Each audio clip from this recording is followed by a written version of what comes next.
Towards. Oh, come on. Beer is halted. They also are reporting earnings, missing expectations.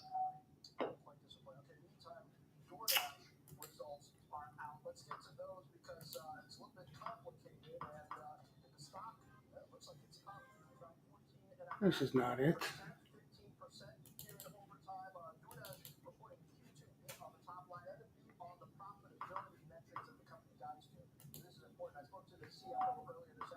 What?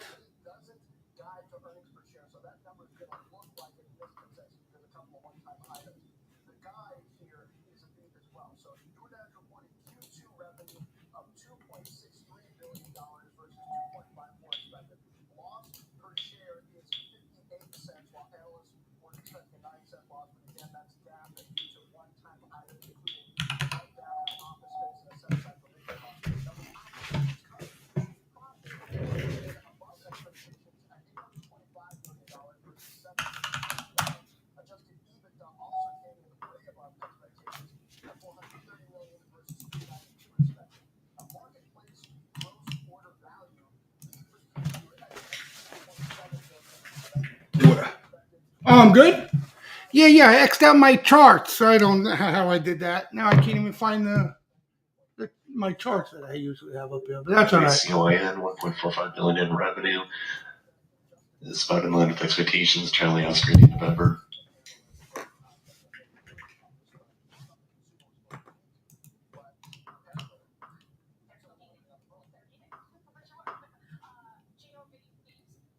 Let me mute this.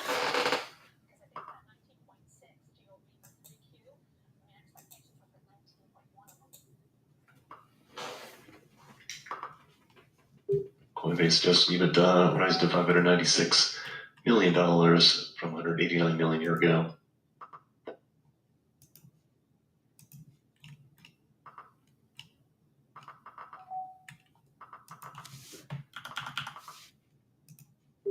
Clorox adjusted $1.82, well ahead of the $1.54 estimate for Clorox. Fourth quarter sales $1.9 billion, misses the 1.97 consensus estimate.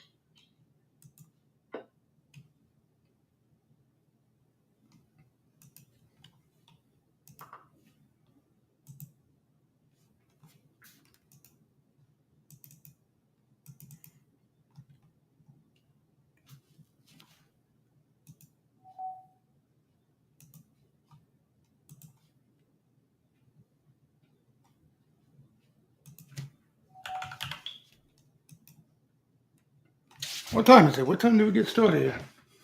ZYME announced it. Oh, you don't have my screen? $60 million. Why not? Yankee Like Why not? Oh, here we go. Okay. There we go. Yeah. I didn't know I didn't share my screen. I thought I did.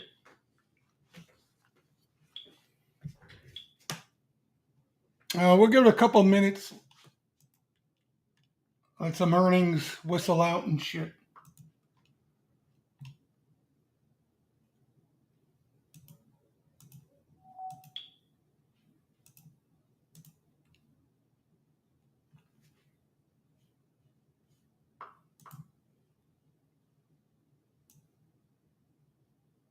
Rolla Solutions, $2.6 billion in revenues in line with expectations. Michael Sear, India.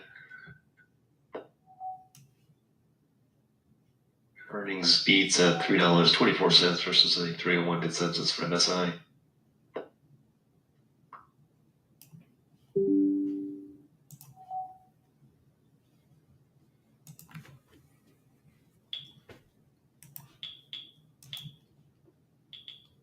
And MSI guiding EPS for next quarter about in line with expectations.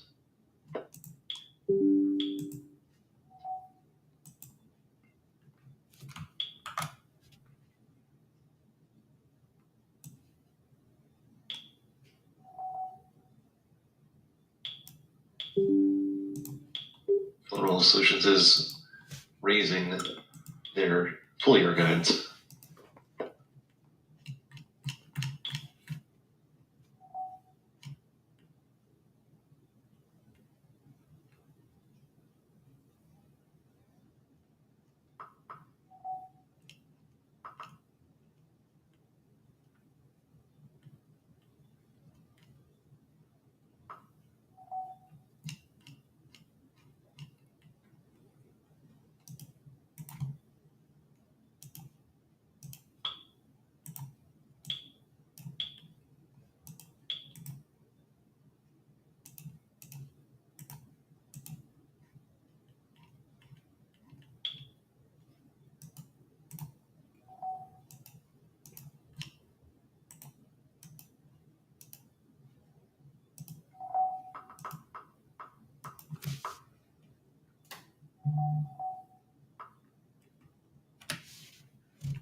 All right. What's up, T? How you been? Any big earnings you guys are waiting on, or pretty much all done here? Let's see. Amazon and Apple are out, right? You got some weakness. Amazon, Apple, flat. Coin, definitely got a lot of underbelly names. Up a little. DraftKings. Sale reporting $1.23 for earnings. Yeah. 56 consensus revenue. I mean, these days, especially this market, things can look completely different in the morning. That QCOM reversal yesterday really said everything you need to know about the bulk of the semis. Still some supply there. Oh, Apple's not out yet? Oh, so that's why it's flattish. All right, let me wait on Apple because then, when's that come out? Vin, is that a long time from now? Is that like a 5 o'clock thing or 4:15? If it's 4:15, I'll give it another minute here. DraftKings DKNG 1.1 billion in revenue. DraftKings is out. That's in line with the 1.12 Bye-bye. consensus estimate. Guiding full year revenue 5.05 to 5.25 billion, so raising the revenue outlook. 4:30. All right, I'm not going to wait till 4:30. I guess we'll take a breather and see. Again, I couldn't care less. I know a lot of you guys are interested. I tell you, we kind of talked about this before we got into earnings season.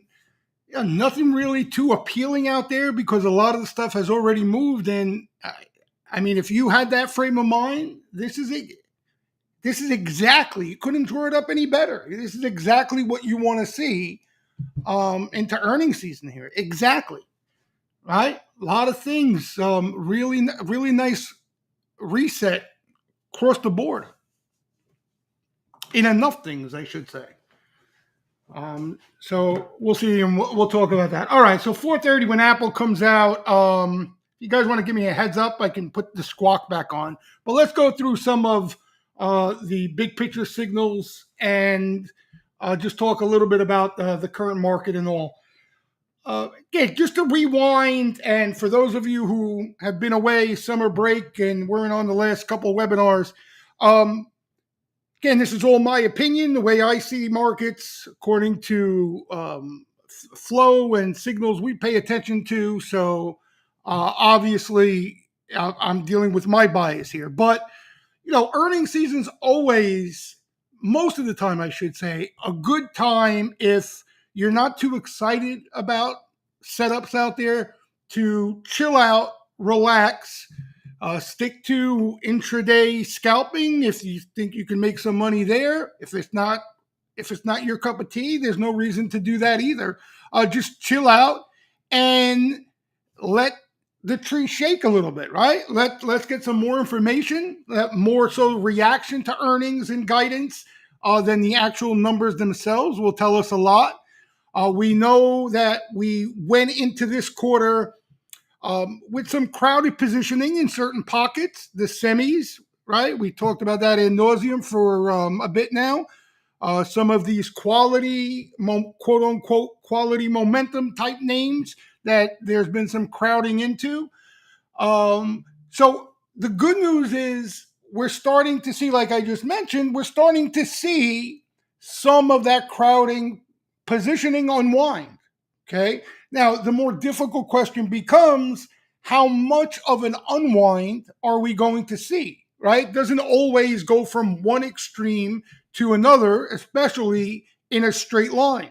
But the truth of the matter is you don't need the total other side of the extreme to have a better setup out of things, right? So the main goal, again, if you remember, if you were on the webinars the last couple of weeks, is taking advantage of this earnings season where if you're like me, the flow is not going to provide you any information at all. There's no edge out of sweeper activity right now.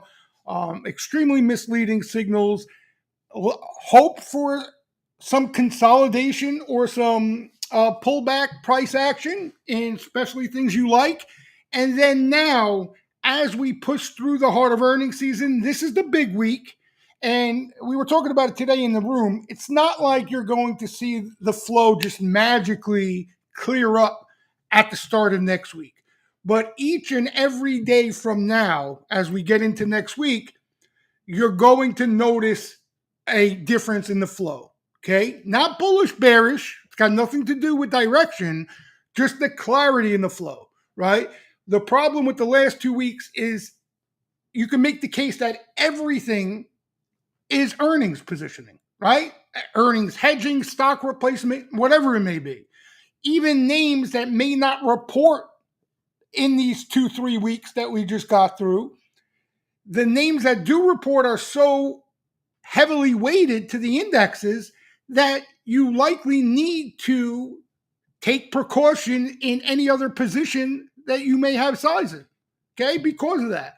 So there's a reason why the flow gets messier and a lot more confusing in this period, okay? And now as we get into next week, we're going to start to get clarity. Now that clarity may show up as protection, and strictly protection because of the recent price action, maybe geopolitical events, whatever it may be. The Fed is behind the curve, may show up as one-sided on the put side and protection. But again, that's a signal in itself, right?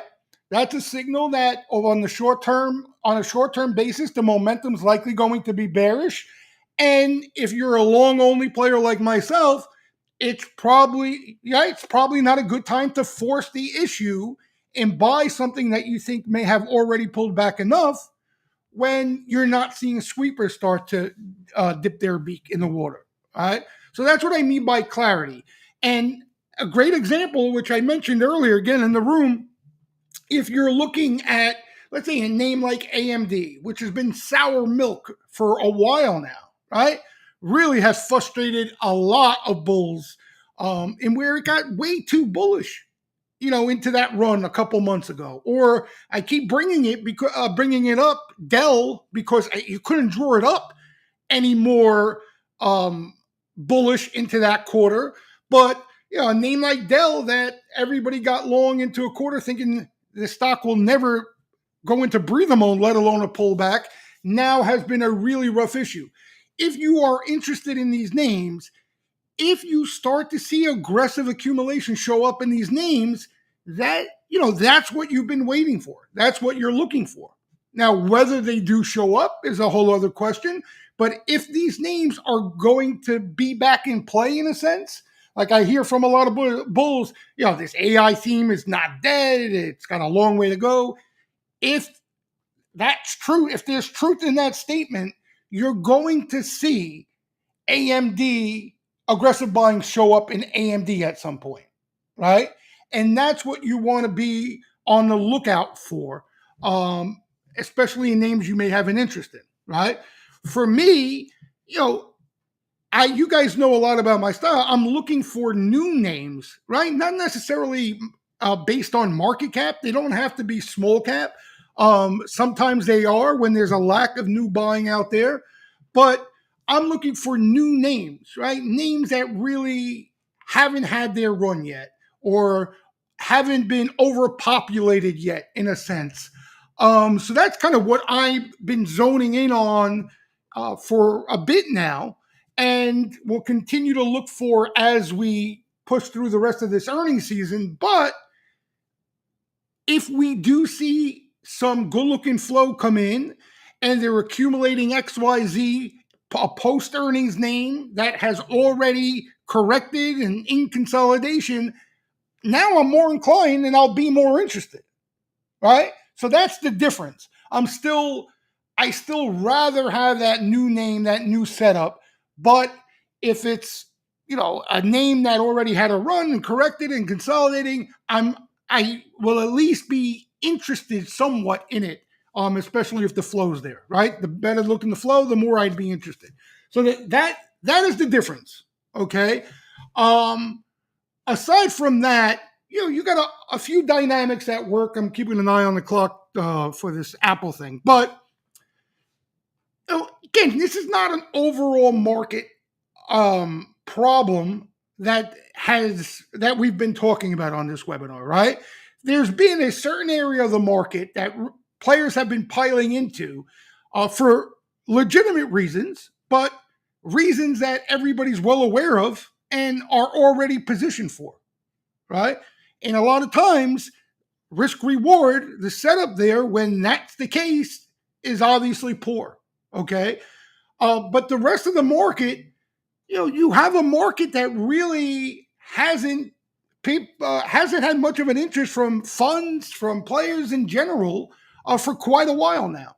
Okay, they can hold up better. I mean, we could see a continuation of what we've been seeing, where there's still that randomness to the market, right? This today was the first, and I guess my definition of a clean sell that we've seen in this pullback.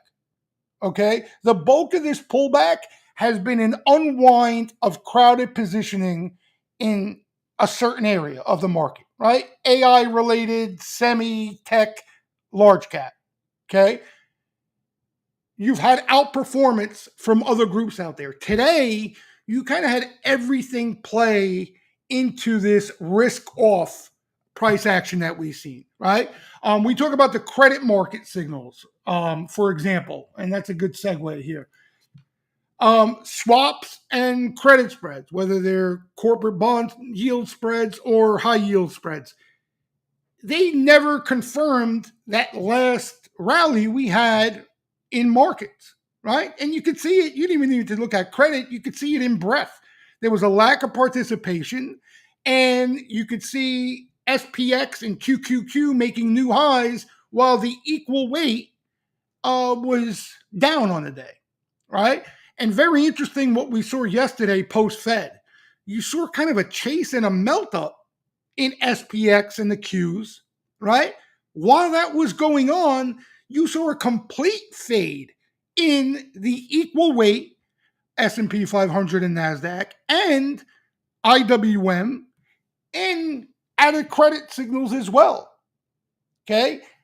You look there, they were signaling complete risk off in that final hour, and where the major indexes based on just a few names continued to melt higher. So credit didn't even confirm yesterday's rally, is what I'm getting at. We'll see where these things stand after today. Okay, the credit market signals haven't been signaling anything we need to be concerned about.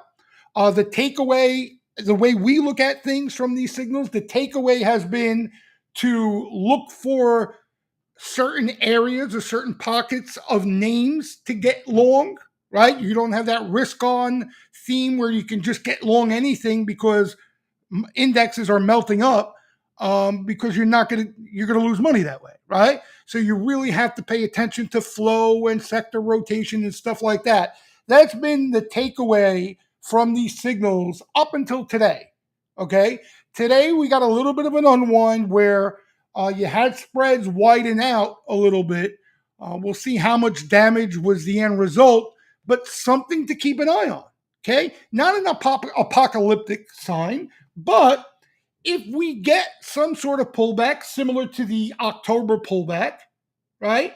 And you get credit spreads widening out and swaps widening out while we're pulling back, what we start to look for is a turn off out of those credit signals before even the equities, the price action in equities turn, right? So we were seeing divergence on the other side. We want to see now on the complete opposite side, we want to start to look for divergence as possibly an early signal of the bulk of the selling or the aggressive selling is done, and you got a green light to start looking for opportunities, right? So that's the main thing we want to be focused on there in regards to the credit market signals. Here, these are credit default swaps coming into today. I inverted the chart so you can see it better, right? Usually pretty highly correlated to the index. And you can see here, right?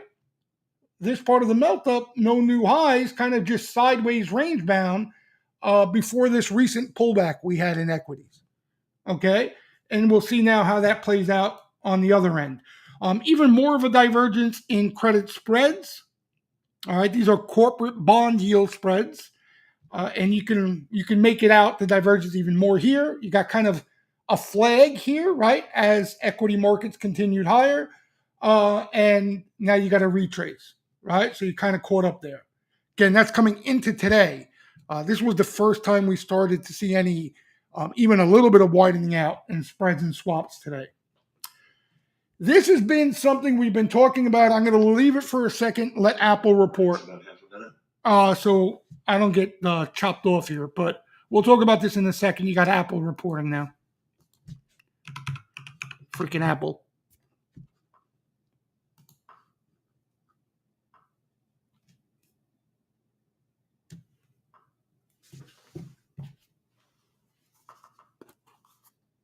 Go ahead, Apple. Say what you got to say.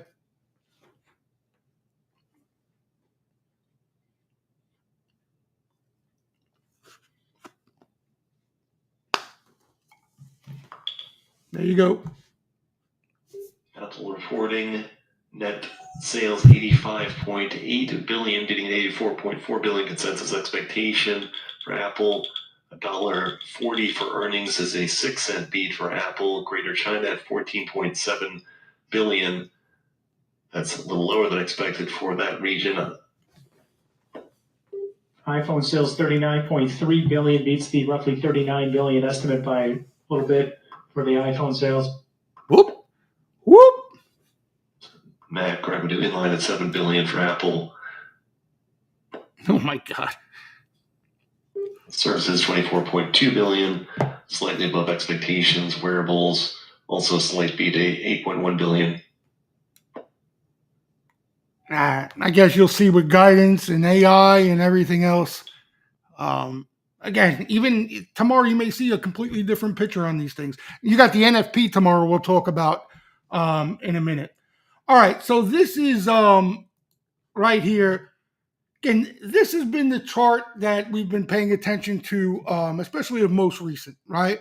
What we've had is, as the market has rallied, especially over the last couple months, more bullish sentiment, more participation, but there's been an element, right, of participation that really has remained on the sidelines, especially in individual names, right? And that's been hedge funds, okay? And we've looked at this chart week in, week out, because as the market continued higher, hedge funds remained as a whole, not any specific hedge fund, as a whole, net short of single names in equities. Okay. And as you can see, and if you were here the last, 3 weeks now, they capitulated. They got squeezed ultimately when IWM squeezed higher, right? Because that's where a lot of the short positions, that's where a lot of the shorts were. And they've capitulated and squeezed, and now they flipped to net long. Okay. I wouldn't say they're obviously not aggressively net long here. Okay, they've even been trimming a little bit of most recent as the market has pulled back, but you can see they're a little over that zero mark, right? But they were, as long as they've been since that bear market started in 2022. Okay, so they went from aggressive big short position to a light long position. Now, this, if you remember our discussion, this opened up the window for a potential pullback in equities, right? Didn't have to happen, right? What could have happened was hedge funds could have ended up pressing bets on the long side and creating even more of a melt up situation, right? But that didn't happen, okay? The market caught them after squeezed their shorts out, and the market has pulled back now, and they kind of haven't done much at all here since. And this is something we're keeping a close eye on now, because ultimately, it's going to give us a lot of information on, for those of us who are interested in sentiment and positioning, right? If they aggressively buy this pullback, meaning they add exposure on the long side, that's not the best setup for obvious reasons, right? If you're a bull and you're looking for an opportunity on the long side for a potential floor in the market, what you want to see is them do exactly this again. After they got squeezed, they started to aggressively add short exposure back on. Right? They got pissed off and they said, we're not missing this downside. And they started to aggressively short. Okay. That would be ideal. That may, on a short term basis, you may see the effect of it in the price action being bearish because they're moving big money. If they're aggressively shorting, you're not going to have an ideal price action out there on a short term basis. But once they have gone through that process and now they are net short and the market starts to turn like we just had here recently, you got a lot of fuel to add to a fire of a squeeze, right? So once that momentum builds on the upside, they get squeezed, and you got more fuel to the fire. Not only that, it also puts in a nice floor on the downside, right? So you get a couple benefits there of being a bull. So we're keeping a close eye on this. And interestingly enough, it's not just hedge funds, right? You have now even the systematic crowd, right? So those trend following CTAs and the vol controlled funds, which trade off the VIX, they're all on the same side here, right? So they're all pretty long, okay? If there is a reason or a catalyst for some selling and they need to take that supply down, you got some heavy supply to come and hit the market. Okay. Again, it doesn't have to happen, but if you get VIX, like we're seeing right now, if you get volatility start breaking upside levels and SPX starts breaking downside levels, there is no emotion or thought behind that process from that crowded positioning. Okay. They're just going to take down their exposure. They have to take down their exposure, right? So that can add more fuel to the fire to the downside. Okay. Again, ultimately, like the hedge funds, you get a situation, and it can happen quicker than you think, guys, where you get that whole pro side now back net short, and you got the potential for a real nice low. And not only a real nice low, a low you can play off of where you don't have to worry about, if you miss this getting out of this squeeze, you're going to get your ass handed to you, right? So it's there's a lot more substance there on the positioning side. All right. So ideally, that's what we would want to see. Right. Obviously, it's going to take some more damage price action wise for us to get there in a sense, but it can happen rather quickly. Okay, it can happen rather quickly. This is if you blow out hedge funds. Oh, come on. Did I post the same one? Oh, no, here it is. Here's if you blow out hedge funds here on a longer term basis, you can see here, right? You can see where they get long, where they get short, and on average, where they start to turn. All right. So this was an aggressive flip from net short to net long here. Okay. So these are things we talk about on every webinar. We keep tabs on them, right? In the Steam Room, we constantly keep tabs on them. On this webinar, we keep tabs on them once a week for things that I follow here. One more thing I wanted to mention. Oh, on a short-term basis, because that's where a lot of you fit in. Even now, most of you are trading, scalping, and barely holding overnight. If you are, this is more for short-term swing traders out there. Think weeks rather than days, right? So if you're looking for a tradable low, again, that you can buy maybe a couple things and you can give it a little bit of a leash. This is kind of the indicator we pay attention to, short-term composite indicator.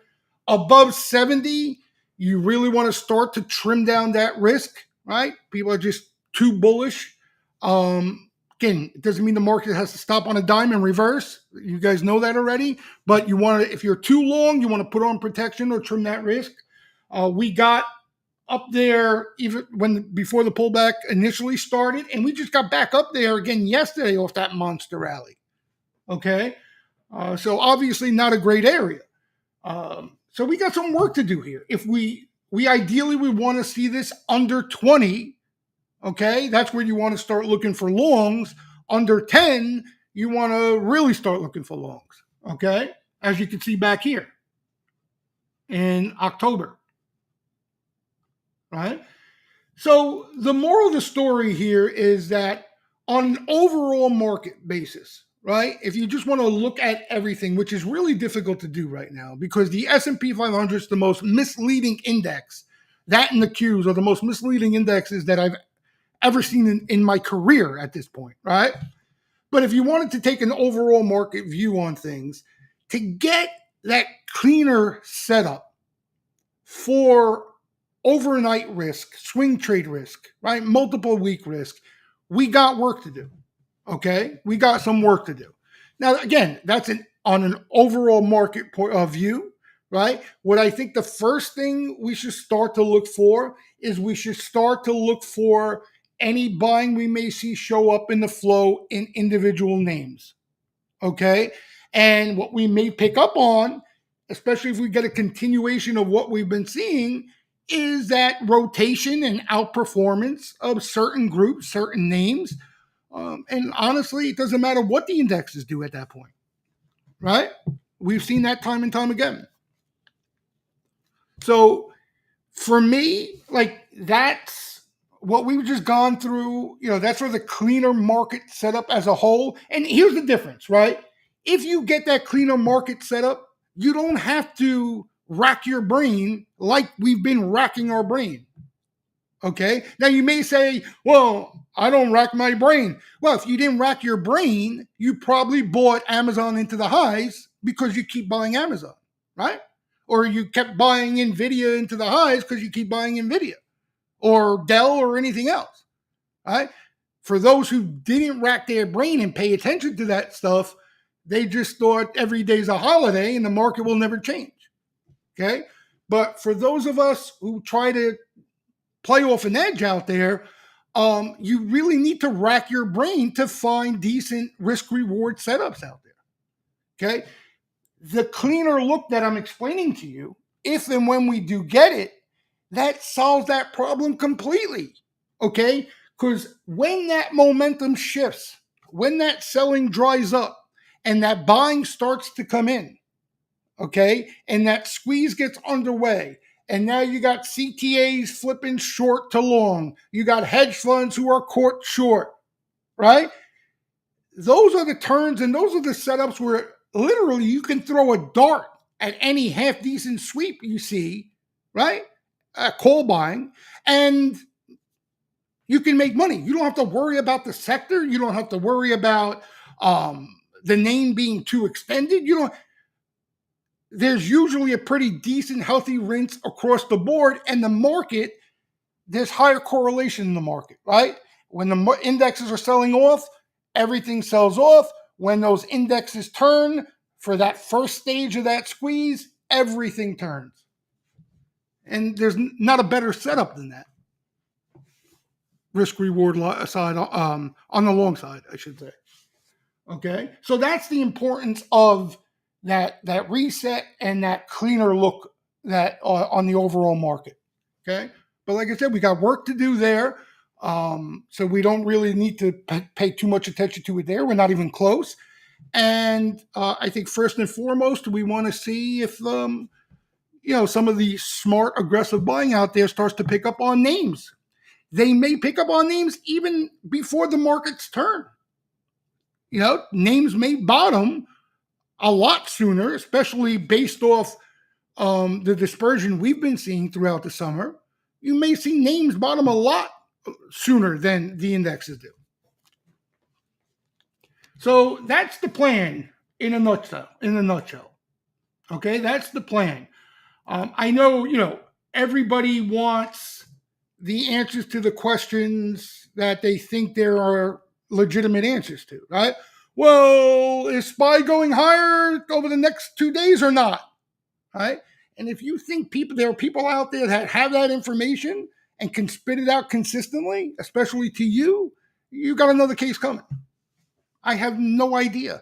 I don't know what that Iran retaliation is going to look like. I don't know what the hell transpires um, over the next few days, few weeks. No clue, right? I want to get to a point where I don't need to even concern myself with trying to handicap that stuff. Okay, that's the goal here. That's the goal. But right now, and this is the God's honest truth. And take this. Here's the disclaimer: we are in the heart of earnings season, so I have no access. Right, the sweeper activity doesn't do anything for me. Nothing looks interesting to me right now, as far as buying right now. I like gold, but would I buy gold up here now? I wouldn't. I own GLD. I wouldn't. I'm not adding to it. The gold miners look good. Would I add to it up here? I wouldn't. I wouldn't add to it up here. You know. And again, like stuff you guys like to trade, semis and tech, they pulled back. Yeah. Fundamentally, they're still okay. Yeah, but that doesn't mean anything to me. That doesn't mean anything to me. They are so crowded that for that simple reason, they can be in consolidation for a lot longer than any of you would like. All right. Now, again, you see sweeper activity post earnings in any of these names, and they're coming after it with an appetite. You shouldn't listen to me, of course, if you like the name. And to answer your question, demit skill, that's my edge, especially at this point in my career. Again, the conversation we had today in the steam room, I really don't have the desire to do anything else. Can I trade without sweeper activity and not looking at sentiment positioning as I do? Yeah, of course. Right. And I can still manage my risk to where I won't get lumped up. But you got to understand where I'm at. I'm in this game, what now? 25 plus years. I was talking to Yaya earlier today. I'm so used to the feeling when I deviate from what I'm supposed to do, my success is breaking even. I'm always finding myself down and I need to break even, So I don't need to go down that path right now. I don't have to perform for anybody. I'm trading my own money, right? I don't have anything to prove to anybody. So for me, it's plain and simple, especially when nothing's really getting me excited out there. I want to see clean, aggressive buying in a decent setup, preferably a new name. All right? That's what I want. If I see that, I'm going to buy it. Plain and simple. So that's usually when I'm not too interested in a lot of things out there. I really zone in on that approach. It protects me from doing stupid things and buying things too early when I shouldn't be buying. And then if conditions or the environment improves, I deviate from that a bit and get more aggressive. You know what I mean? I get more aggressive. So, that's my story. But I don't, you guys know my feeling on the big names. You know what I mean? I feel like I have no edge whatsoever in a lot of these big names. I have no edge. So, it's almost like you guys remember we had the gambling story. Like when you trade, when you bet the ball games with an edge, right? It's almost like you can never go back to betting the ball games as a sucker ever again. Because you feel like you're spinning your wheels. Now, if you enjoy it, you look to get enjoyment out of it, and that's it. But you're not taking it serious and getting frustrated and stressed out to where, you're beating yourself up if you don't make yourself money. But, again, and I stress this to you guys a lot because that you're talking to somebody who in market years has been in this game a long, long time. Okay. If I was some of you and I'm only in this game a few years, I was a cowboy, I rolled the dice. What do you think? I never rolled the dice. It was a lot more aggressive. Now, especially that I'm trading just my own money, I look for what I feel are the best of setups, whether they're intraday or on an overnight swing trade. Doesn't mean they're all going to work out, but I know at least that's where I want to lose my money. Put it that way. That's where I'm okay losing my money, where I'll beat myself up if I deviate and lose some money. Even though it's not going to break me or make a dent, I beat myself up over it more than anything else. All right. So again, I don't know what these big names that a lot of you guys are interested are going to do over the short term. Again, I think the most important thing for those of you who are interested in these names is you guys remember. I mean, you guys were peppering me with what I feel about this name, that name, all these type of names for a good 2 months, and I had the same answer every time. I think now, at the least, they're shaking the tree. Okay? At the least, they're shaking the tree. And for those of you who have no clue what I'm talking about here, again, just look at this chart, okay? You don't need to be, what am I doing? Yahoo. I'm trying to nail down a big fantasy baseball trade here before my deadline. So that's why I got Yahoo in my head. Hold on a second. Let me pull this. Oh, it's up here already. We looked at it recently, a couple times. Okay. So like here are the semis, right? Here are the semis. Now this is in June, the start of June. Okay. I love the semis. Okay. Just so you guys understand, I get lumped in the perma bull camp. I'm a perma bull, according to many people. Okay. And my favorite group are the semis. There's no better group to be in and be a part of in a bull market than the semis. Hands down. Okay. But when you see things like this, all right, you can't be as bullish. You just can't. You're not going to find any consistency. You're not going to be able to hold on to profits, right? You'll never be able to get out early enough to hold on to profits if you don't pay attention to things like this, right? And what this simple chart shows you, the maroon brown line here, okay, this is from Goldman Prime, the Goldman Prime book data, positioning, okay? Hedge funds were as long as they can possibly be, longest ever in the longest of time of the semi and semi equipment. Right? So again, it doesn't mean that this has to go all the way down to the downside, right? I mean, look at here. They were pretty long here and you got a little shakeout, okay? But the reason I'm bringing this up now is that if you are interested in a lot of these names, at least you're getting that consolidation, that correction in a lot of these names. You need that.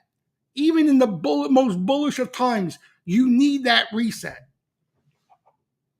The longer the trend continues to go higher, the worse this gets, the bigger the problem, the larger the problem. All right? And you look at the end of 2022, going into 2023. Now think about that for a second. Look what they were doing. They were shorting the semis like they were going out of business at the start of 2023. Okay? Now you're into 2024, into the summer here, and it's the complete opposite. Right? The complete opposite.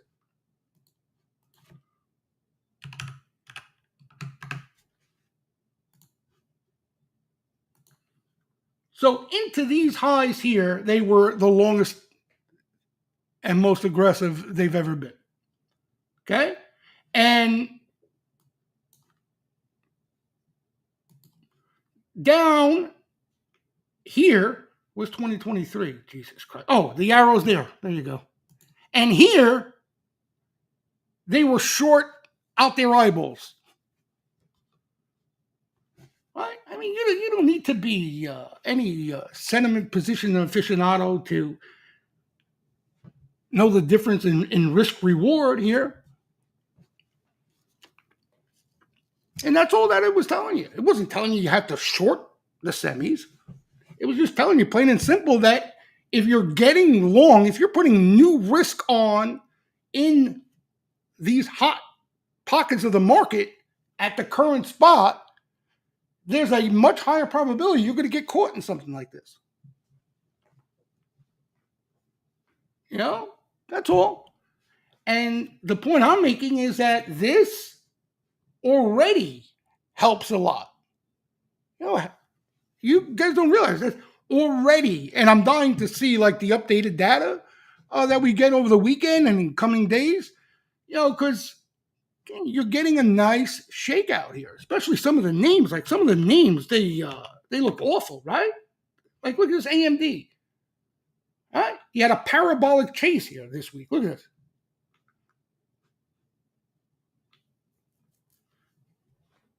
And you know, it's that a foregone conclusion. Like AMD can't eventually build a base, and then 6 months from now, or even sooner these days, end up at new highs.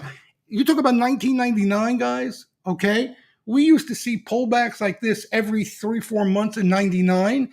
They would not only bottom and rebound, they would go to new highs, melt up mode, another leg higher, split, and then another correction. It felt like there was a correction every 3 months. That was 99.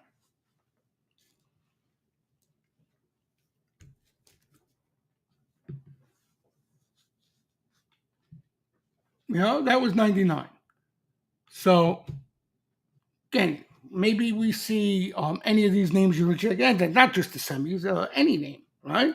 I mean, you talk about even this name that we've been talking about forever.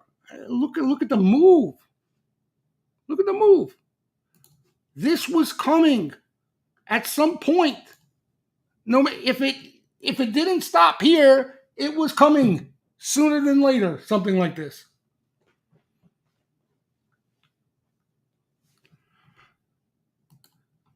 So, okay, I guess the glass half full for those of you who do like these names and favor these names. I think this is a good thing. I know maybe you're losing money in them, unfortunately now, or you're trying to be patient and you can't buy them yet. I get it, but you couldn't buy them here either, even though you thought you could. Okay, you had to be Houdini and get out before something like this showed up, because then you get mangled.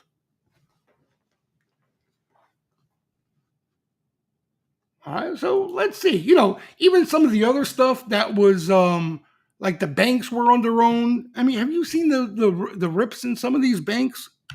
All right, the Goldman. You've had some big moves here, big moves.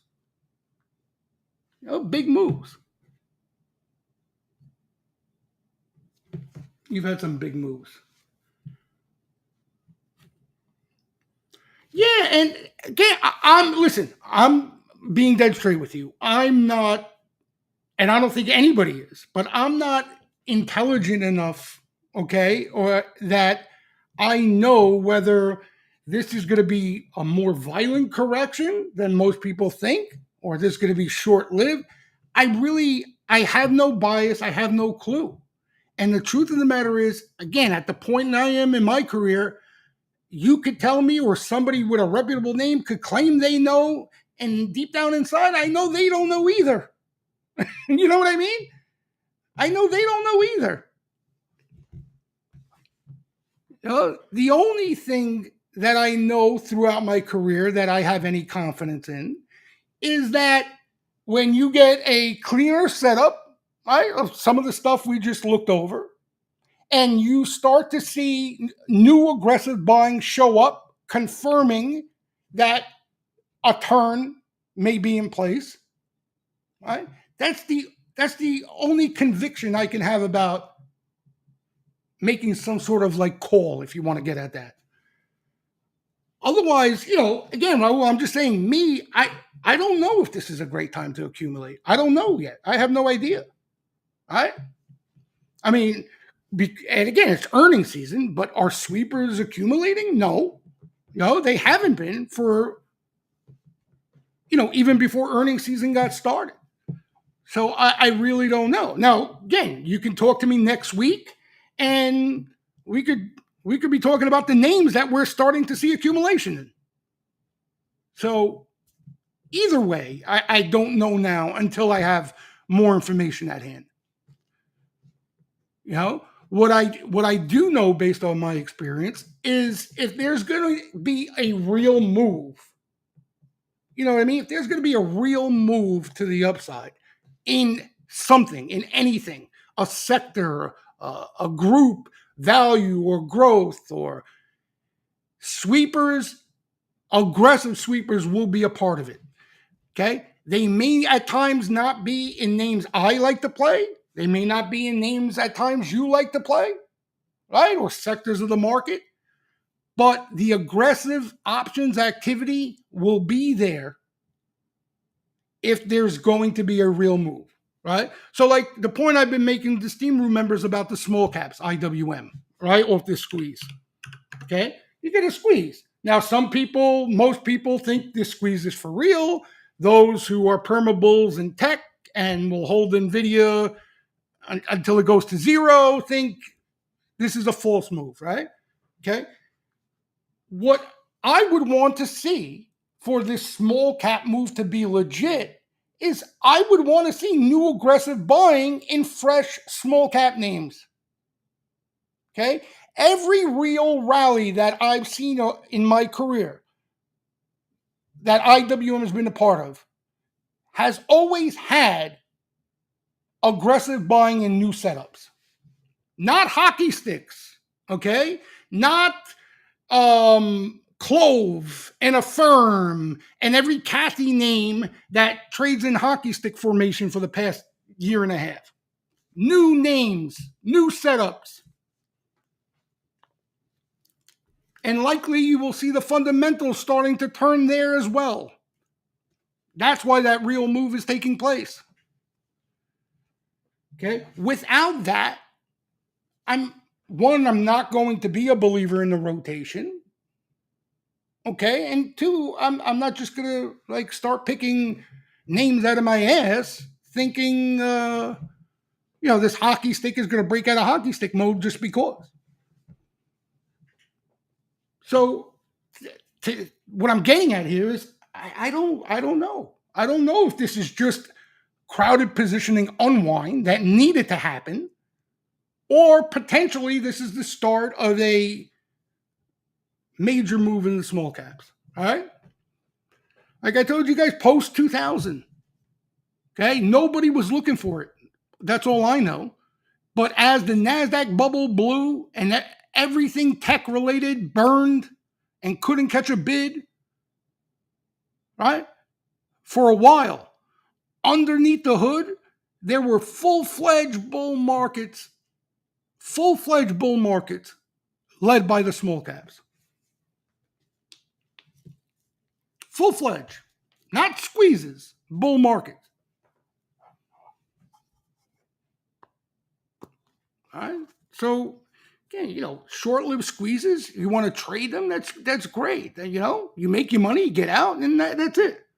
But if we're looking for like a new bull market in small caps, I want to see confirmation of that. Otherwise, especially for me, the sweeper activity is my idea generator. All right. So if they're not sweeping anything, I'm not buying anything. All right. Maybe I'll play TNA to try to hop on the squeeze for a trade, but you know what I mean? I'm not building positions in anything without the sweeper activity. And, on the other side of the coin, right? You guys, especially in the Steam Room, or if you've been paying attention to the flow over the past year and change, if it's the mega caps or the names the most of you like to trade, they're going to get lit up like a Christmas tree, right? It's not like you're not going to see any sweeper activity in a Tesla when that thing's ready to rock. or you're not going to see any ridiculous buying in an Nvidia or an AMD or any of those names. You're going to see buying. So that's kind of what you want to see, no matter what bias you may have. But for me, I rather see underbelly, not even small caps. They could be mid caps, they could be large caps, but I rather see under the hood type buying than what we've been seeing, right? Where they just buy the leaders and they just keep buying them up in a straight line. Because I'm a stock picker at heart. All right, that's what I'd rather see. But it's been slim pickings throughout this whole bull run. Right? There've been a lot of this bull run has been a lack of new buying. Right? It's been spurts of it here and there. Most of the buying has showed up in the largest market cap of names across different sectors. So when they're buying the banks, they're buying Goldman, Citi, and JP Morgan, right? When they're buying the semis, they're buying the Nvidias, the AMDs, right? The big guys for the most part.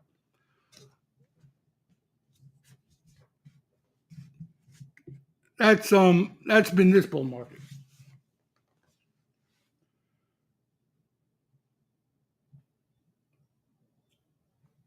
Yeah, I mean, again, the small caps, I don't know how cheap they are because the fundamentals they were pretty awful, But what people don't realize is the price action turns before the fundamentals. Okay, almost always, and that's what people are going to forget with tech. Right? We talked about this on the Sunday webinar. The price action in tech will turn sour long before the fundamentals do. Okay? Mark my words. You will hear people talking about the NVIDIA PE and the growth as that stock is going south continuously. Okay? And by the time they pick up on the slowdown in numbers and the PE is going the other way up, even though the stock is going down, the stock already has corrected 40% off the highs.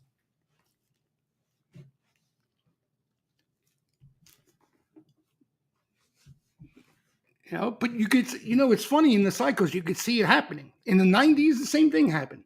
Fundamentals were the reason a lot of people held those blue chip tech names and never sold them. Cisco never sold it. Right? All those names.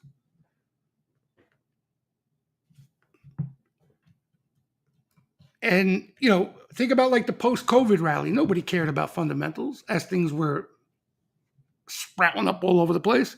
Now everybody's all a fundamentalist now. That's their excuse to huddle. So the point I'm making is that small caps, what's likely to happen is you see a turn in the group even before the fundamentals start to turn there. All right. I mean, listen, moral of the story is, and again, you guys, I know, listen, I'm not talking to Steam Room members. You guys know me by now. But a lot of you may not like the response. You would rather me pretend to be some sort of guru and tell you exactly what is going to transpire over the next couple of weeks. All right. But in a nutshell, what I'm doing is I'm looking towards the flow for kind of some clues and some cues, right? To get an idea of what this price action may look like as we get into the fall. Another good thing too, which we talked about, remember, as you get into August, September, seasonality really starts to spook a lot of people, including myself. And what a lot of times the smart money likes to do when everybody's focused on it, they like to front run that seasonality earlier. So what happens is they take down the market earlier than everybody expects, right? Everybody's trying to milk upside before that seasonality takes hold. So the market ends up pulling back. And now, as we get into that poor seasonality environment, the market already has corrected, and people are scared to buy because of the seasonality when it's the most ideal time to buy. Right? They love to do that. They love to do that. When you got a market that's been rallying for a while, like we've had, and everybody's worried about seasonality, that pullback finally showing up then, right? You can see how the smart money would front run that.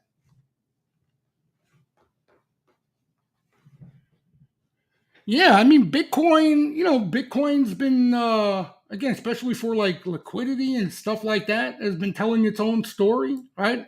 Hasn't really. And the thing is, Bitcoin hasn't been doing anything extremely bearish. You can't say it's bearish. It's consolidation. Doesn't look bearish to me. But it definitely didn't, you're right, definitely didn't have that risk on look that some of the mega cap names did. And I'm telling you, listen, SPY is, if you play just SPY, it's one thing, or ES. But if you're looking to get a gauge on the overall market and the health of the overall market, or just even a temperature check on the overall market, the worst place you can look to is SPY right now. That's how bad it is. That's how bad it is. Right? Like, people are handicapping SPY like they're handicapping, the heart of the market, where it's just a few heavily weighted names. That's all it is. That's all it's been. So I can even envision a time that we go through where SPY may not do much, but under the hood, there may be, the best environment in the world for stock pickers, equities. I can definitely see something like that. Right? And that would be great, because you got, all the riffraff will be looking at SPY or the Qs thinking, oh, we're in chop. But meanwhile, under the hood, you got names breaking out all over the place. That was kind of post 2000 what went on. For those of you who traded post 2000, you know what I'm talking about. It was a beautiful thing. It was a beautiful thing. Any questions or anything? Oh, Sharpies. I know you guys who aren't in the Steam room like to look at Sharpies. They haven't been doing a hell of a lot of anything different. They've been buying a little VIX of late. And this is how they sit in index futures as a whole. So they are still net short, but they haven't been aggressively adding in recent weeks. Last week they added a little bit, but they still sit slightly net short. So kind of the real signal, or the stronger signal out of this, would be if this market does stay down off the highs, and sentiment and positioning become a little more bearish than it is, and you see Sharpies take the other side of that trade. They could be early, especially in the more harsher pullbacks, like here, right? I mean, the bottom for Sharpies was the summer of 2022 here. And they stayed long throughout that whole period, but this was kind of the better signal, cleaner signal for a trade. All right, but you see here, they started taking off that long exposure into this rally, the end of this rally. Okay, market, this is SIVB, started to correct. And what did they do? They started to get long, put a little long exposure back on into SIVB. Was that SIVB? No, this is SIVB. My bad. This.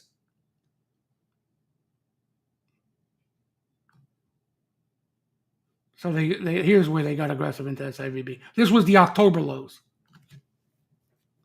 So that you would want to see that as a bullish sign, right? If you're bearish, you would want to see them start slapping on hedges here.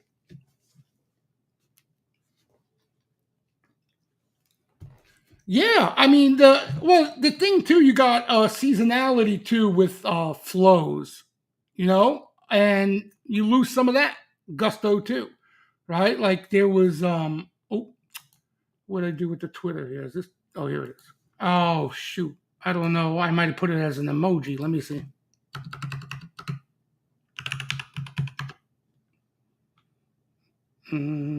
Yeah, here. All right, so you kind of got this. This is ETFs here, and seasonally you get those big inflows, and the market benefited from that. You start to lose that now into August, September. So those retail flows. Where's the updated version of this? I think I put it under an emoji. That's the problem. But anyway, this is global, and this is up here somewhere now.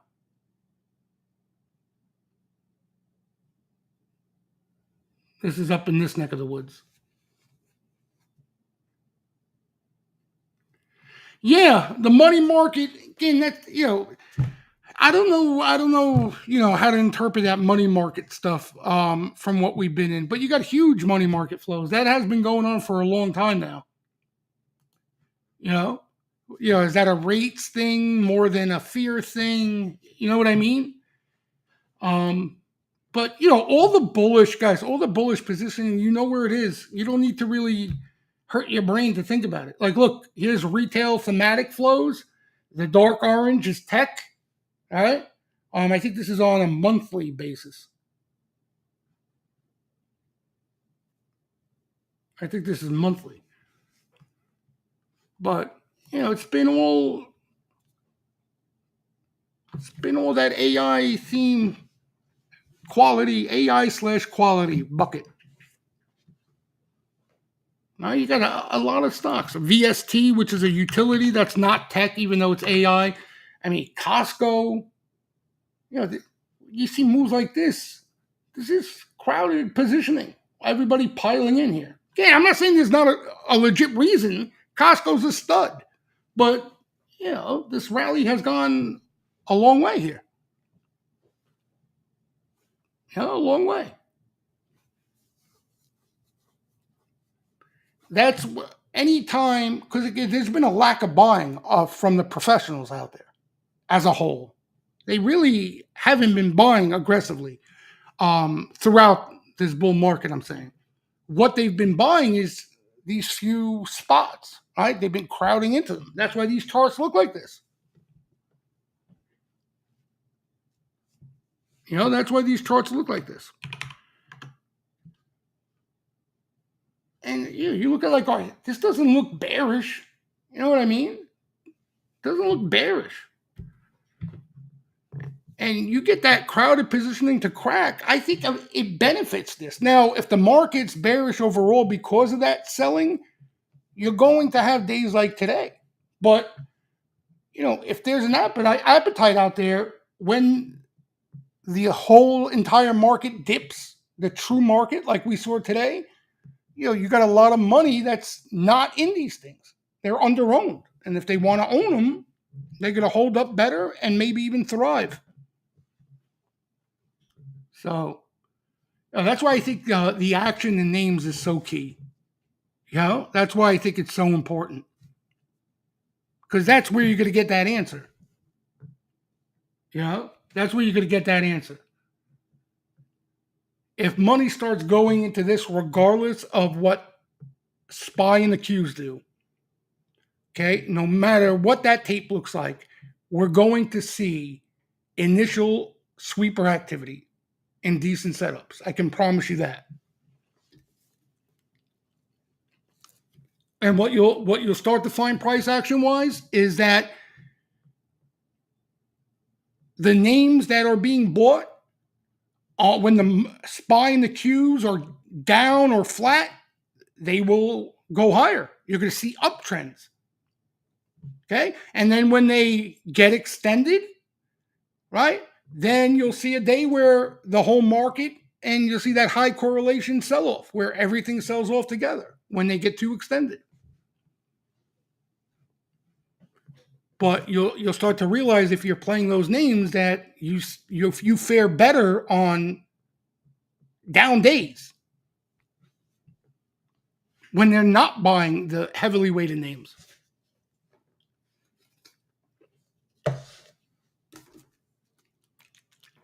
Yeah, that's Mike, that's McElliott talks about that a lot. That stuff like that scares me. McElliott doesn't see it as a problem till the start of the new year. So he thinks once we get into the start of next year, he thinks that can pose as a potential problem. But yeah, that call writing ETF, you see how much money they've been taking in? That scares the living piss out of me. I'm not going to lie to you, Mike. You know, I don't like to see charts like that. Now again, it's been beneficial, right, to the bullish price action in these names, but that doesn't last forever, as you know. And when you see an unwind or you see something get caught or break in those things, it's going to get ugly because there's been a ton of money in those things. Ton. Yeah. So I'm on your page. Again, I don't know when that problem arises, but we're going to hear about it when it does. Yeah, it is. It is. Spooky. What else? Did I miss any questions, Vincent? You are a data guru. Yeah, I'm a data guru. All right. I'm like I could turn my computer on. I'm a data guru. Apple bleeding out, really? Let's see. 214.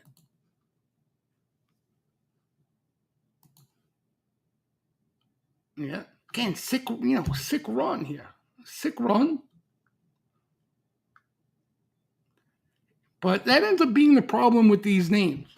Like if you're not trading off sweeper activity yet, like I know you guys look at levels and shit like that, but like, when is there enough of an unwind,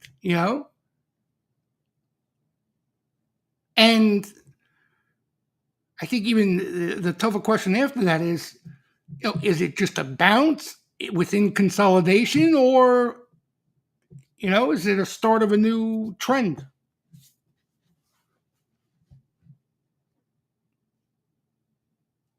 But that's the problem with these, with eggs that already hatch, I guess is the best way to put it. Intel, what Intel do? That's right, I forgot they report too. You had a lot of earnings. Intel. No. Oh God, this poor Intel. Wow, Vin. What a disaster this thing is. What a disaster. Unbelievable. Yeah, I mentioned it earlier. That QCOM in the aftermarket, I think told you really all you needed to know with the semis right now. Meaning that there's still supply out there, And somehow, some way, well, you had Meta that was up big, but the indexes were up a decent amount off the open. You could, and again, this wouldn't shock me either. You could see even a rally with semis lagging. Now, that's not the best thing to see. Again, I'm a little biased because I think the semis are the leader of risk on. You know what I mean? But just based off positioning, you could see the semis still having some issues and the rest of the market being totally fine. That's how lopsided the positioning is. Well, it was. We'll see what it looks like now. But you've had some healthy arm, right? That was last night. Look at that.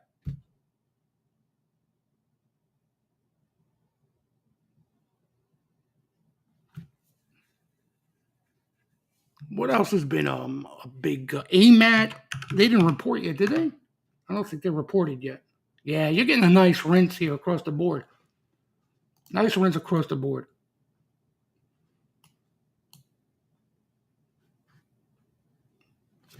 But this looks normal to me. I think if you're bullish these names, you rather this than some lengthy consolidation, right? You rather this. Yeah, they could lag for a bit, no doubt, Raul, definitely. It's certainly possible. But I think if you're in the steam room, if you're interested in these names, if you start to see sweeper accumulation in any of these names, you gotta take a shot. If you trade these names, you have to. You have to.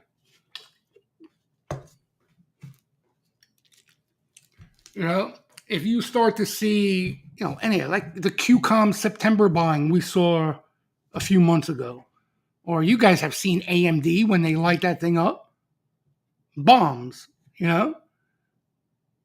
So that's what you're looking for if you have a bias to these names.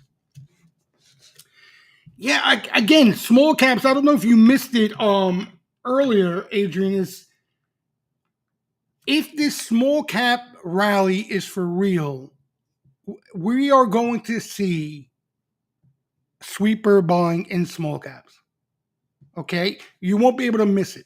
You don't have to look hard. It's going to be pretty obvious if you have your eyes open. So that's the only thing that personally I can base whether this rally is for real or was just positioning unwind. I have nothing else to base it off of. What else would I base it off of? That so-and-so is bullish, and because he's bullish, or the Fed is cutting rates, like what everybody else is talking about. Yeah, I have zero conviction in that. Right? So if if you want a bullish setup out of the small caps, what you want to see if you're in the steam room, you want to, again, a lot of people don't pay attention to these names, but you want to see on that top bet list every day, you want to start seeing under the hood names.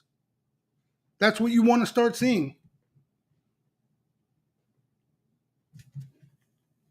You want to start seeing small caps being aggressively bought. If you're not in the steam room on these webinars, trust me, if there's a bull market, Yaya said it best. He knows if the small caps are acting well, he could tell in my mood. I'm a little more giddy. I'm a happier person, he claims, when small caps are rallying. So Yaya could just tell, just based off my my personality on a day-to-day basis.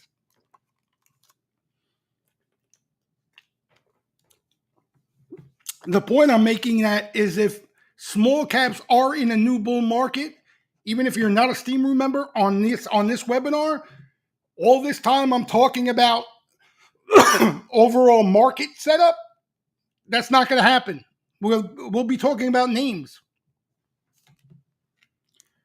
So on the Thursday webinar, I'd be like, hey guys, yeah, listen, the market honestly looks a little choppy, but more importantly, here's a few names that caught some action this week, right?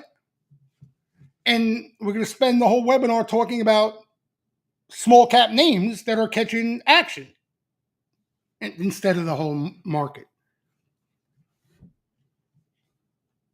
When there's a bull market, not even just small cap, mid caps, underbelly, right? You'll find that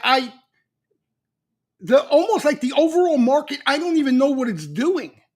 It's the God's honest truth. Like, I don't even know what it's doing. Right? Because what's happening is they're sweeping up individual names. Okay? They're decent setups. We know they're under-owned. They're always under-owned. And I'm going to play them even if the overall market's not ripping and roaring. Because what I'm telling you is, from my experience, I found that when actions in those names, I fare better when the market isn't doing anything. When the market rallies, those names tend to lag when they're in favor. On down days of the market, sometimes I won't even know the market's down, and because of a couple names that are doing well.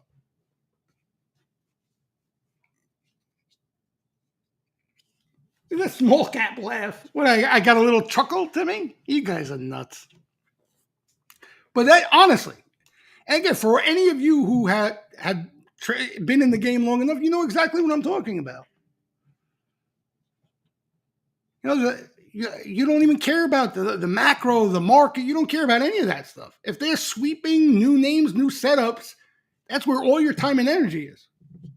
Day trading, swing trading. You know, and the beauty of it is, like, you're probably asking, well, you don't pay attention to sentiment positioning. The reason why you're not paying as much attention is because players aren't paying attention to the bullish part of the market at the time. You understand?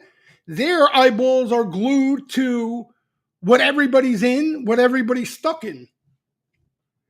So even though you're getting this strong bull market under the hood, sentiment positioning is not there, right? It's not crowded, is the better way to put it.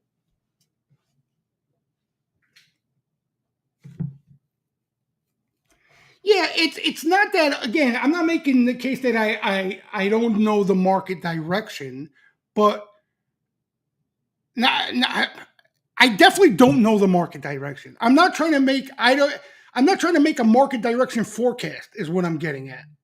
You understand? The setups are based solely off positioning, whether it's clean or crowded, right? So that's the backdrop, right? When positioning and sentiment is not overheated or it is at a bearish extreme and they're sweeper buying, that's the ideal setup on the long side. Right? I'm not making a prediction of what the market is going to do. I don't even care if the market moves higher, right? If sentiment and positioning is at a bearish extreme, there's a high probability that the bulk of the selling is done. And if they're buying names, that's your alpha. Right? So it's not even a prediction on what necessarily the overall market or forecast on what the overall market's going to do. I guess that's the better way to put it. You know what I mean? So the sentiment positioning side of things is kind of the backdrop, and the sweepers are what light the match, the momentum.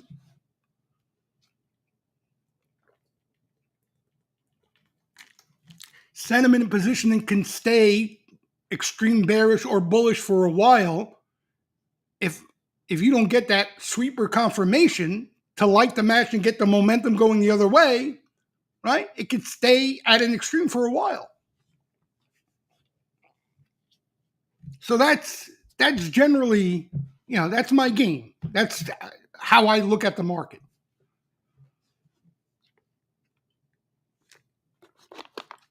In other words, what I was getting at, right? You're not going to hear out of me, oh yeah, well, SPX, my target in 6 months is 7,000 because I took a dump the other day and the 7,000 came out of my ass. You know what I mean?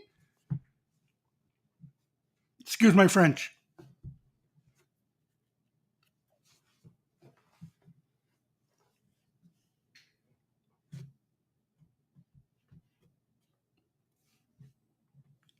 So that's just me, guys. That's just the way I play. All right. Anybody else have anything to add, or anybody? What are you guys eyeballing? Anything you're eyeballing? Keeping an eye on here? Anything? Anything interesting? You guys see anything interesting out there? XLC, XLU, XL. Oh, ETFs. Yeah. I mean, were there sweeps? Are you asking that, Mike? Oh, here, let's talk about the action today because it was actually a little interesting in just what they were buying. Ready?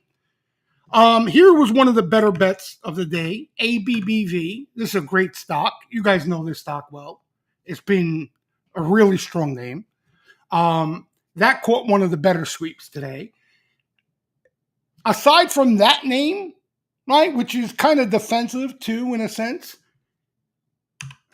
wait till you guys see this, right? We were talking about in the room. Philip Morris. Can you believe this? Tobacco. Look at this. All right. And the other name, BTI, which is also tobacco. These things already have been on fire. So, and these are kind of a defensive trade. They kind of, you hide out in it, recession talk, you look at today, again, you don't really know the exact reasons, but I think today you had a little bit of a mixture in, what was working in the markets. You had economic slowdown, and the market's a little pissed off that the Fed wasn't more dovish and kind of even cut. They should be cutting already type of thing, right? So you had a weaker ISM this morning, kind of set things off.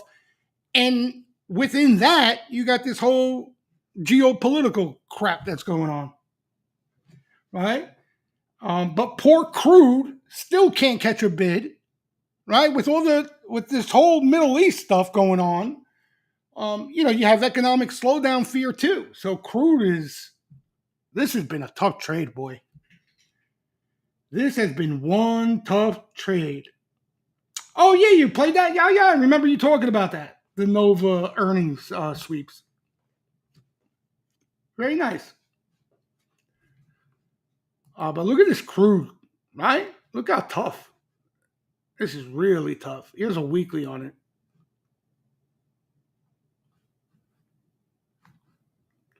And Trump, if Trump gets in, if he's still alive by then, he's not the best thing for crude as well. So you had an interesting dynamics at play in the market. Gold held on to some green. Again, you got the geopolitical stuff, right? Bullish gold, so that kind of helped there, but kind of flattish on the day. Crude is getting tight. Crude, you like crude, Mike? Or are you just saying just in general, either direction? Let me ask you a question. Anybody buying gold here? Or the miners? Some of the miners have had real nice runs, like the good ones. Stanley Druckenmiller's miner play, Newmont, which we've seen a lot of flow in. Look where, here's where it was catching that action. Look at it now. This is a nice move. This Druckenmiller, he's got a horseshoe up his ass, huh? He's got a horseshoe up his rear end, that guy. But they look good. I own Nugget, as you guys know. Nugget, I'm holding. I got some cushion to play with. But, I'm not buying up here. I'm not adding or anything like that. Good gold name is Lug. Let me see. Lug, I'm not familiar with that name. Wow. Oh, yeah. I think I know this name. I think I saw this name before. Now, this is, wait, this is gold? Yeah, it's gold. Yep. Then I had JNUG and I sold it. I had Nugget and JNUG. And I sold JNUG and I swapped it for GLD. But I have the Nugget. I kept the Nugget. Are you buying JNUG then? Or you're already in it?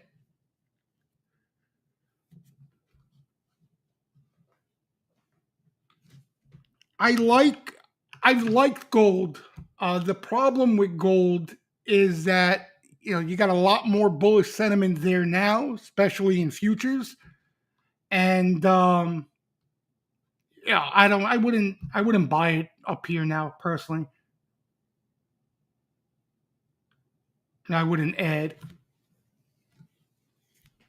but I don't like much. The those Bitcoin miners, they obviously cooled off. They've retraced a decent amount. Some of them.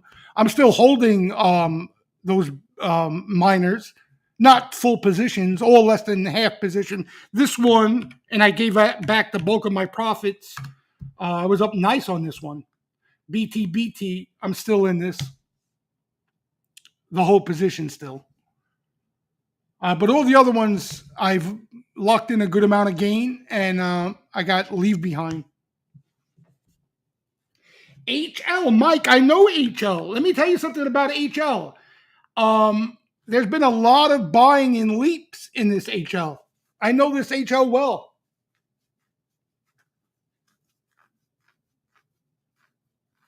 I know this HL well. A lot of accumulation with time.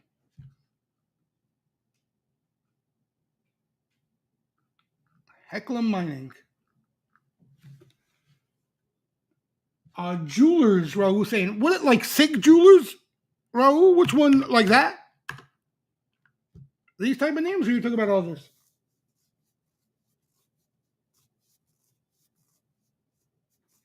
HL Monthly. Let me see what you're talking about here.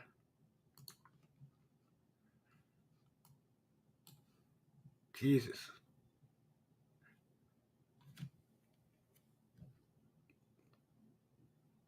Heckler Mining. This thing's been around a long time, huh? They got so cheap. I mean, they went through a hell of a bear market. Hell of a bear market.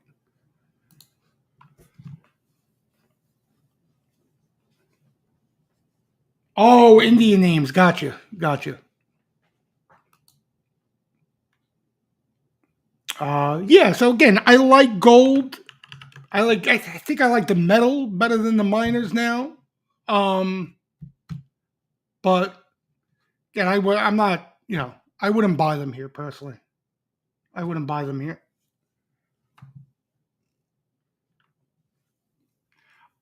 Did that market cool off at all? The Indian market, Ro? Did that cool down? I know that market was unconscious. Here's another risk off, right? The Nikkei. What am I looking for here? Oh, yeah, Nikkei was down last night after we ripped like we did. We look very similar. So Nikkei one to watch for risk on, risk off too.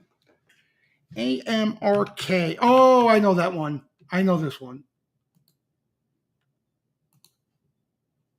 I think we saw a little flow in this one.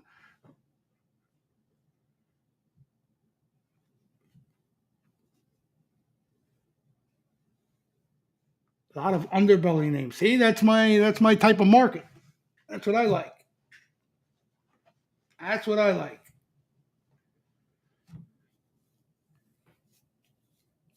So yeah, guys, listen. Hopefully, the next webinar next week, the week after, we'll have some more names and sectors to talk about. Because again, the main reason is the sweeper activity, the lack of a signal from sweepers.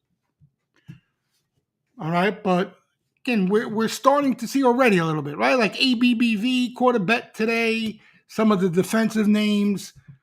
There's going to be some more clarity as we move on here. Tomorrow, by the way, for anybody who's not aware, you have the NFP tomorrow. You have job numbers tomorrow before we open. So just when you thought the fun was over with Apple and Amazon and the rest, you got jobs tomorrow. What do you guys think? Let me get your reaction, NFP reaction prediction before we wrap it up. Give me your reaction prediction. Let me see his swaps updated here. Oh, froze.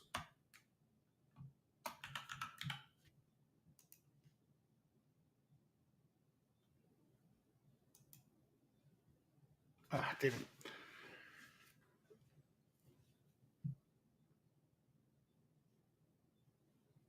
Money market funds exploding area 16 times in 7 years. Wow. That's nuts. So, yeah, Mike. Bad news. Bad news is bad news. See, here's the fear now. Because again, right, everyone bullish rate cuts. If you start to get deterioration economically, right, and now the market feels like the Fed is behind the curve now, right? That they're too tight, and here we go again, right? They waited for things to slow before they reacted. What the market likes to do, the market's going to force them to wake up and cut, right? And by the way they force them is by the price action, right? Risk off. If you remember, we kind of saw that late 2018, remember? So if the market feels they're too tight, no matter what Powell says or thinks, the market will do what it has to do to force Powell to do what it wants. So that's the issue at hand is if the economic data, like if you get a job number that cracks tomorrow, you probably get some decent selling. You probably get some decent selling because, again, the Fed didn't cut. They weren't even that dovish yesterday. And, the concern becomes that things are really starting to slow, and the Fed didn't even start cutting yet. Right?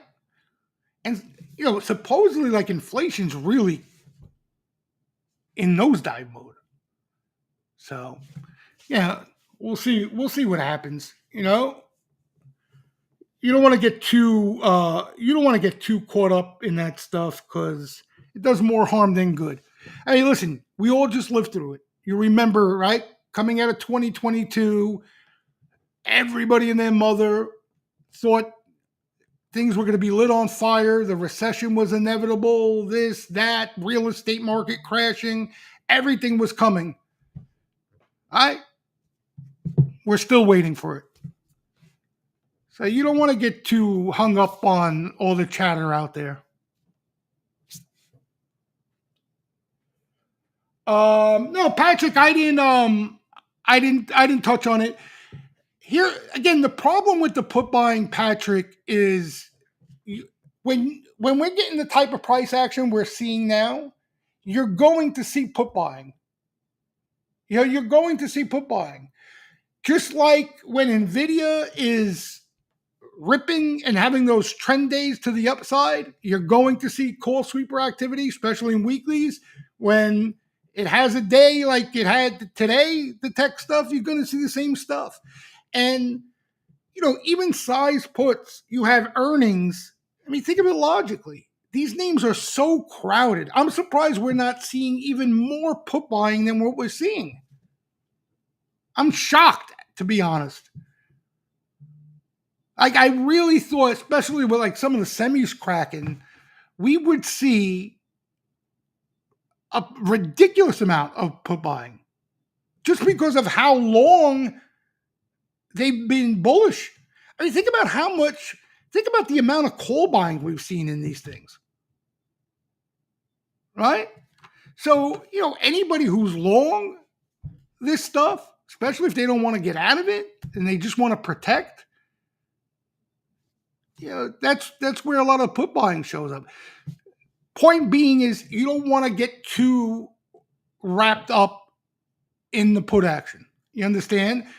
If there's enough of it for momentum on an intraday basis, is totally fine. All right? Because it's gonna add to the momentum. It's gonna create momentum. But beyond that, it really doesn't give you any quality information. I've seen in correction and pullback mode, some of the big names in ETFs, catch put buying in size the day before, and then the very next day they came in and tattooed the call side, and that signal was so much more important. So unfortunately, that's just the way it is. It's not as strong as a signal out of the put buying there. It's protective. Dark pools, I don't follow dark pools at all.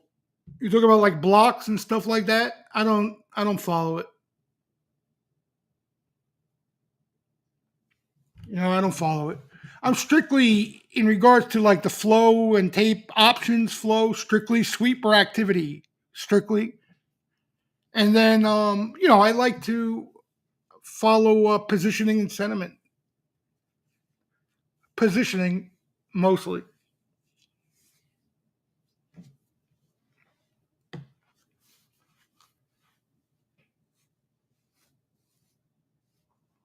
Yeah, Pat.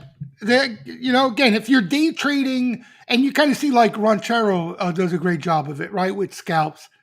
You see them come in aggressively at certain spots, and they're hitting up puts. You want to get in the middle of it to scalp, the downside. But making more out of it to swing short and stuff like that, it's dangerous. It's a dangerous game. It's a tough game. But there's not much edge out of the flow anyway if you were looking to do that for overnight bearish swings. All right, everybody. As always, I appreciate you guys stopping by, taking some time out of your afternoon. Enjoy the rest of your night. Get some rest. And then tomorrow, 8:30 sharp, we get some job numbers and we'll see what the hell happens from there. All right, enjoy the rest of your day, everybody. See you mañana.